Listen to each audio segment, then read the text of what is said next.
یہ تاریخ میں پہلی دفعہ ہوا ہے، برا ہوا ہے، غلط ہوا ہے۔ سیکیورٹی لیب سے سیکیورٹی نے کیوں اتنے بڑے موب کو اندر آنے دیا؟ پریس کلب جو ہے وہ قبضے کی جگہ پہ نہیں بنا ہوا۔ آپ کو سوسائٹیوں میں پلاٹ صحافیوں کو دیے گئے ہیں، صرف وکلا کو وکلا گردی کہنا یہ نامناسب ہے۔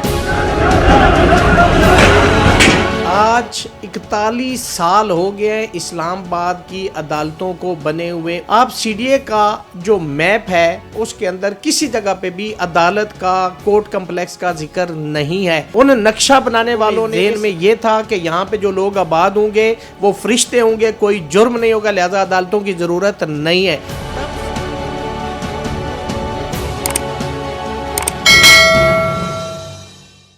ناظرین، آج ہم ایک بڑے سینئر وکیل جناب ریاست علی آزاد صاحب جو اسلام آباد بار ایسوسی ایشن کے سابق صدر بھی ہیں ان کے پاس موجود ہیں۔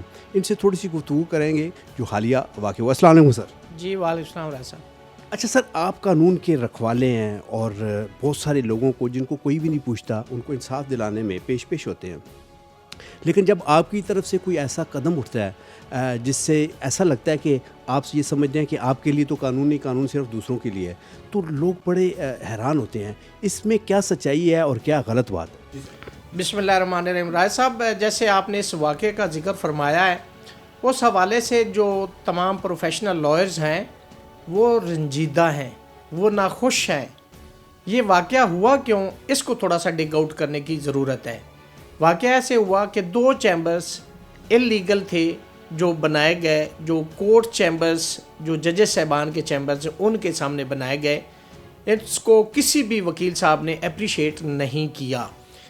جب یہ بات ہمارے بار عہدیداران کیبنٹ کے علم میں آئے تو انہوں نے یہ کمٹمنٹ دی کہ ہم چونکہ آج سیچرڈے کل سنڈے تو منڈے کو ہم گرا دیں گے، تو سنڈے والے دن رات کو وہ 2 چیمبرز کا آپریشن کرنا تھا، وہ آج بھی وہاں پہ موجود ہیں راجہ صاحب، اور اس کے بدلے میں تقریباً 100 سے 200 چیمبر جو تھے، چونکہ ایگزیکٹ نمبر بتانا ذرا ناممکن ہے، ہم نے کاؤنٹ نہیں کیا، تو وہ گرا دیے گئے۔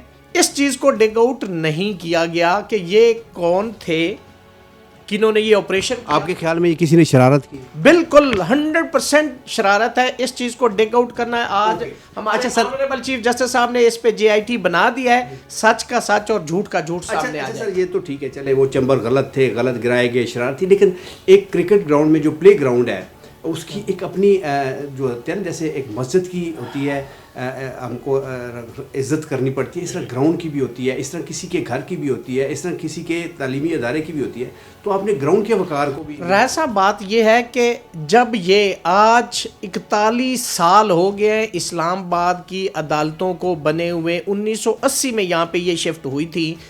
آپ سی ڈی اے کا جو میپ ہے اس کو آپ ماسٹر پلان جس کو بولتے ہیں اس کو اٹھا لیں، اس کے اندر کسی جگہ پہ بھی عدالت کا کورٹ کمپلیکس کا ذکر نہیں ہے۔ کیا ان نقشہ بنانے والوں نے، اس ضلع کو بنانے والوں کے لوگوں میں ذہن میں یہ تھا کہ یہاں پہ جو لوگ آباد ہوں گے وہ فرشتے ہوں گے، کوئی جرم نہیں ہوگا، لہذا عدالتوں کی ضرورت نہیں ہے؟ تب سے آج تک یہ ایک عارضی سیٹ اپ ہے جہاں پہ عدالتیں راجہ صاحب کام کر رہی ہیں، وہ بھی دکانوں میں بیٹھے ہوئے ہیں۔ انہوں نے بھی C D A bylaws کو وائلیٹ کیا ہوا ہے۔ جو سی ڈی اے آرڈیننس ہے اس کی وائلیشن میں یہاں پہ کورٹس بھی بنی ہوئی ہیں۔ تو ہم تو چونکہ لازم و ملزوم ہے، جہاں عدالتیں وہاں وکلا ہوں گے، تو وہاں پہ بھی عارضی سیٹ اپ بنا ہوا ہے، اور جتنے چیمبرز ہیں وہ بھی عارضی ہیں، کوئی مستقل نہیں ہے۔ ہماری ڈیمانڈ حکومت سے ہمیشہ وکلا کی یہ رہی ہے کہ کورٹ کمپلیکس بنایا جائے، اس کے ساتھ چیمبرز بنائے جائیں جس میں وکلا بھی کنٹریبیوٹ کریں گے، چونکہ ٹیکس لا کے اندر، چکوال کے اندر، آپ کسی بھی جگہ پہ پنجاب میں دیکھیں تو ہر جگہ پہ کورٹ کمپلیکس، وزیر آباد تک ایون آپ دیکھیں چیمبر اور کورٹ کمپلیکس حکومتوں نے بنا کے دیے، یہاں کی حکومت نے کیوں نہیں بنا کے دیا؟ ریاست علی آزاد صاحب، آپ کا جو نقطہ نظر ہے وہ بالکل ہم درست مانتے ہیں، لیکن ایک چیز ہے جس کی آپ کے ساتھ زیادتی ہوئی ہے یا کسی طریقے سے اِل پلاننگ ہوئی ہے، اور اس کے بعد میں اگر کوئی ایسی قانون کی خلاف ورزی کرتا ہوں تو بات سمجھ میں آتی ہے کہ مجھے تو قانون کی سمجھ نہیں ہے، یا میں ایک ایسا بندہ ہوں کہ جس کی قانون کی خلاف ورزی کرنا کوئی اتنی بڑی بات نہیں، لیکن ایک بندہ جو قانون پڑھاتا بھی ہے، جو قانون سمجھاتا بھی ہے، جو قانون کے تحت لوگوں کو انصاف بھی لے کے دیتا ہے، اگر وہ ایک توجیہ پیش کر کے غیر قانونی کام کرتا ہے تو آپ اس کو کس طرح دیکھتے ہیں؟ جب یہ واقعہ ہوا اس کے اندر وہ لڑکے جنہوں نے وہ نئے ینگ لائرز تھے انہوں نے جن کے چیمبر گرائے گئے، ٹھیک ہے ان کی اپنی مشکلات، اب میں اس کو جسٹیفائی نہیں کرتا کہ انہوں نے کہاں سے پیسے لیے، بڑی مشکل سے انہوں نے بھی کمائے تھے، لیکن ان کو بھی سوچنا تھا کہ جو وہ کہتے ہیں کہ جو کتا تھا کنویں کے اندر تھا وہ کتا آج بھی کنویں کے اندر موجود ہے. آپ پانی نکال کے جتنا مرضی باہر پھینکتے رہے وہ پانی پاک نہیں ہو سکتا انٹل کہ آپ اس کتے کو اٹھا کے باہر پھینک دیں. اچھا یہ راج صاحب کہ آپ کمپلیکس کیوں نہیں بنا کے دیتے، آپ چیمبر بنا کے کیوں نہیں دیتے، سی ڈی اے کیوں نہیں کرتی، حکومت کیوں نہیں کرتی، اس کو بھی تو کوئی پوچھے نا. آپ کی بات ہم مان لیتے ہیں اور آپ نے بڑی اچھی بات کی کہ جو سینئر وکلا ہیں وہ اس بات پہ رنجیدہ ہے. یہ غلط ہوا ہے، یہ تاریخ میں پہلی دفعہ ایسا ہوا ہے جس سے ہم شرمندہ ہیں. اوکے لیکن سر ہم روز دیکھتے ہیں، اب تو چونکہ ایک ایسا ہر بندے کے ہاتھ میں کیمرہ ہے اور روز ایک نہ ایسی چیز دیکھتے ہیں جس میں عدالتوں کا تقدس ہمیں پامال ہوتا نظر آتا ہے اور وہ کوئی اور نہیں کرتا، وکلا کرتے ہیں. پولیس کو مار رہے ہوتے ہیں، پولیس کی گاڑیوں کو جلا رہے ہوتے ہیں، پولیس کی گاڑیوں پہ کھڑے ہو کے ڈانس کر رہے ہوتے ہیں. ایک پڑھا لکھا بندہ اور ایک عام بندے میں تو بڑا فرق نظر آنا چاہیے، نظر نہیں آتا سر. یہ ساری چیزیں آج رائے صاحب اس وقوعے کو آپ دیکھ لیں اور ان لوگوں کو، اس میں 54 لوگ 2 ایف آئی آروں میں نامزد ملزمان ہیں، 34 لوگوں کو کنٹیمپٹ نوٹس ہیں. یعنی اب 7000 کی بار میں اگر 34 لوگوں کا پرسنٹیج نکالیں تو وہ 0.5 یا 6 یا 7 بنتا ہے. 1% بھی یہ لوگ نہیں ہیں. اب 1% کو لے کے ہمارے صحافی بھائی بھی جو سارا دن وکلا گردی اور یہ کرتے، کیا پریس کلب جو ہے وہ قبضے کی جگہ پہ نہیں بنا ہوا؟ تو جو آپ کو سوسائٹیوں میں پلاٹ صحافیوں کو دیے گئے ہیں، کیا وکلا یا کسی دیگر پروفیشنل کا حق نہیں ہے؟ آپ اپنی بھی بات کریں، صرف وکلا کو وکلا گردی کہنا میں سمجھتا ہوں کہ یہ نامناسب ہے. ہر پروفیشن میں اچھے اور برے لوگ ہیں، اتنی پرسنٹیج اس سے زیادہ بلکہ آپ کے صحافی بھائیوں میں بھی ہوں گے. آپ بالکل ٹھیک کہتے ہیں.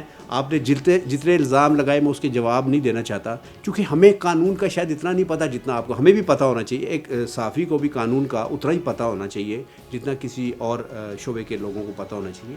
لیکن سر کسی بھی غلط کام کا اس کی یہ توجیہ پیش کرنا کہ چونکہ آپ بھی کرپٹ ہیں، آپ بھی قبضہ کرتے ہیں اس لیے ہم نے کر لیا تو وکلا گردی کہنے، آپ کو سر وکلا گردی نہیں. میں اس کو جسٹیفائی کر ہی نہیں رہا. میں بالکل کہتا ہوں کہ جو ایسا کرتا ہے وہ غلط ہے، میں اس کو جسٹیفائی نہیں کر رہا. میں رول آف لا کی بات کرنے والا ہوں، میں ہمیشہ قانون اور آئین کی بات کرنے والا ہوں.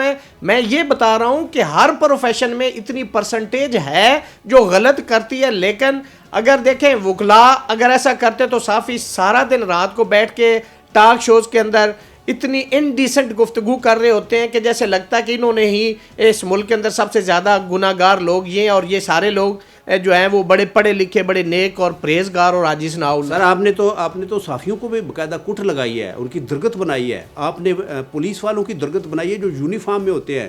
لوگ آپ کو میں بالکل نہیں جسٹیفائی کرتا رائے صاحب، اس پہ کوئی ایسی بات نہیں ہے. میں اس کے حق میں نہیں ہوں، تشدد کے حق میں نہیں ہوں. ہم قلم اور قانون والے لوگ ہیں، ہمیں قلم اور قانون کی بات کرنی چاہیے اور ہم کرتے ہیں. لیکن اگر ایک آدھ ایسا انسیڈنٹ ہو جاتا ہے تو اس کو اتنا بڑھا چڑھا کے پیش کیا جاتا ہے کہ جیسے پاکستان کی 2-1.5 لاکھ جو لوئل برادری وہ ہے ہی ایسی. آپ کو بھی تو ڈسٹنکشن کرنی ہے، غلط کو غلط، صحیح کو صحیح کہنا چاہیے. جتنے راجہ صاحب ہائی کورٹ سر جہاں پہ چیف جسٹس بیٹھتے ہیں، ہم شرمندہ ہیں. ہم نے تو اس پہ نہیں کہا، ہم تو اس کو نہ ہم اس کو یہ تو نہیں کہہ رہے کہ انہوں نے ٹھیک کیا ہے. یہ تاریخ میں پہلی دفعہ ہوا ہے، برا ہوا ہے، غلط ہوا ہے اور ہم اس پہ شرمندہ ہیں. جو پروفیشنل لائر ہے دیکھیں اس کے اندر موسٹلی وکلا بھی ہے لیکن موسٹلی ایسے لوگ ہیں جو وکیل نہیں ہیں. یہ جے آئی ٹی بن رہی ہے، اس میں آپ کے سامنے حقیقت آ جائے گی. اب یہ دیکھو نا اندر آئے سیکیورٹی لیب سے، سیکیورٹی نے کیوں اتنے بڑے موب کو اندر آنے دیا؟ اچھا یہ بتائیے کہ اگر اس میں کچھ لوگ گلٹی پائے جاتے ہیں، آپ کے شعبے کے لوگ گلٹی پائے جاتے ہیں تو ان کو سزا کیا ملنی چاہیے؟ تو ان کے خلاف دیکھیں نا ہماری بار کونسلز بیٹھی ہوئی ہیں، انہوں نے اپنے طور پر آج پاکستان بار کونسل کا اجلاس بھی ہوا ہے، اس پہ بھی انہوں نے کہا کہ جو وہاں پہ جن لوگوں نے انلیگل چیمبرز بنائے آپ ان کے لائسنس سسپینڈ کریں. ہماری بار کونسل ان کو سسپینڈ کرے گی. جو ڈسپلنری ایکشن ہے ہماری بار کونسل ایز پر لا. ابھی دیکھیں سرے 10 بار ہم کہتے ہیں کہ آڈی آلٹم پارٹم no one can be condemned unheard. اس وقت بار کونسل کے پاس ڈائریکٹ کوئی ایسی ایویڈنس نہیں ہے. میرا نام لے دیں، آپ کا لے دیں، زید کا لے دیں، بکر کا لے دیں تو کیا اسٹیٹ بھی ان کو کر دیا جائے؟ اس کو سننے کا موقع دینا ہوگا. چونکہ article 10A constitution of 1973 fair trial کا حق دیتا ہے کسی بھی شخص کو. ہم یہ اس واقعے کو ڈیفینڈ نہیں کر رہے. میں بار بار کہہ رہا ہوں چیف جسٹس کا عہدہ بڑا ہمارے لیے وہ احترام رکھتا ہے, قابل احترام ہے, ہمارا آنر ہے. اگر عدالتیں جو رول آف لا کی بات کرتی گئی ہیں ان کے ساتھ بھی اگر ایسا ہوتا ہے تو ہم اس کو سپورٹ نہیں کر رہے. ہم سوچ بھی نہیں سکتے. میرے جیسا وکیل چیف صاحب کی کورٹ میں جا کے اونچی آواز میں بات کرنا بھی میں سمجھتا ہوں کہ وہ غلط ہے. میں اس کو بالکل اپریشیٹ نہیں کرتا. سر آپ کے پاس آنے کا مقصد یہ ہے کہ آپ صاف بات کریں گے, انصاف پہ مبنی بات کریں گے, اور آپ کر بھی رہے ہیں. اچھا میں یہ چاہتا ہوں کہ اس ایسے واقعات کے سدھے باب کے لیے, یہ تو بڑا واقعہ لیکن جو چھوٹے چھوٹے واقعات بھی ہوتے ہیں, چھوٹے چھوٹے اسٹیشن پہ ہوتے ہیں یا کسی بڑے شہر میں ہوتے ہیں, جب ایک جج کے چیمبر میں گھس کے اس کو مارا جاتا ہے یا اس کو زود و کوب کیا جاتا ہے یا اس کو لعن طعن کی جاتی ہے, تو کیا یہ بھی اس پیشے کے تقدس کے خلاف نہیں ہے؟ اس کا سدھے باب کیسے ہونا چاہیے؟ سدھے باب تو دیکھیں ہمارے پاس ہماری بار کونسل میں ایک ڈسپلنری کمیٹی ہوتی ہے. اگر کوئی شخص ایسا کرتا ہے تو اس کا ریفرنس جو ہے اس ڈسپلنری کمیٹی کو, چیئرمین کو بھیجا جاتا ہے. وہ دونوں پارٹیوں کو, جو کمپلینٹ ہوتا ہے, جو ایکیوز ہوتا ہے, دونوں کو سننے کے بعد اس کے مطابق اس کو وہ پروسیڈ کرتے. اس کی زیادہ سے زیادہ سزا کیا ہوتی ہے؟ اس میں میکسیمم اس کا لائسنس جو ہے وہ منسوخ کیا جا سکتا ہے, ٹرمینیٹ کیا جا سکتا ہے فار ایور. جی, اور وہ مطلب اس کے بعد وہ وکالت نہیں کر سکتا. اچھا سر, اس حوالے سے کچھ آپ کو اعداد و شمار پتہ ہوں گے کہ اب تک کتنے لوگوں کے منسوخ کیے گئے اور انہوں نے وکالت چھوڑ دی؟ ویسے ایسا بہت سارے ہیں لیکن ایگزیکٹ فگر راجہ صاحب بتانا میرے لیے پاسبل نہیں ہے, کیونکہ 400 یس سو مینی ایگزامپلز ہماری اسلام آباد بار کونسل نے بھی کی ہیں, پنجاب بار کونسل نے تو بے تحاشا کی ہیں, چونکہ ہماری تو نوزائیدہ بار ہے, ابھی 6-7 سال اس کا عرصہ ہوا ہے, تو اس میں تو اتنا زیادہ وہ فگر یا وہ کوانٹم آف پرسن نہیں ہوگا. ریاست علی آزاد صاحب آپ کا بہت بہت شکریہ. تھینک یو ویری مچ راج صاحب.